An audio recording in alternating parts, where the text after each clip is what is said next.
بسم اللہ الرحمن الرحیم۔ یقیناً ہر انسان اپنی زندگی میں کچھ نہ کچھ دعاؤں کا اہتمام کرتا ہے، انہیں تلاوت کرتا ہے اور ان کی برکتیں بھی اسے نصیب ہوتی ہیں۔ جب سے دنیا بنی ہے ان دعاؤں کو پڑھنے کا خصوصی اہتمام کیا جاتا ہے۔ اپنی پریشانیوں کے لیے، اپنی مالی مشکلات کے لیے، اپنے رزق کے لیے، اولاد کے لیے، دیگر معاملات کے لیے دعاؤں کو پڑھا جاتا ہے۔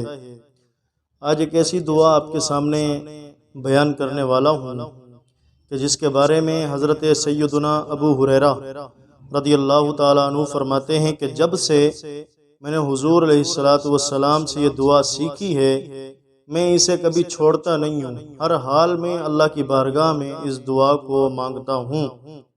تو جس دعا کو ایک صحابی رسول نے اپنایا، ایک جنتی صحابی نے اپنایا، آسمان کے چمکنے والے ستارے نے اپنایا، ہمیں بھی چاہیے کہ اس کی دعا کو اپنے دل و دماغ کے ساتھ اللہ کی بارگاہ میں ضرور مانگا کریں تاکہ ہمیں بھی ان کی برکات نصیب ہوں اور ان کے ذریعے اللہ تبارک و تعالی ہماری دنیا ہماری آخرت کی تمام مشکلات کو آسان فرما دے۔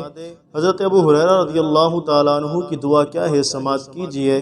اللہم اجعلنی اعظم شکرک واکثر ذکرک واتبع نصحک واحفظ وصیتک۔ اللہم اجعلنی اعظم شکرک واکثر ذکرک واتبع نصحک واحفظ وصیتک۔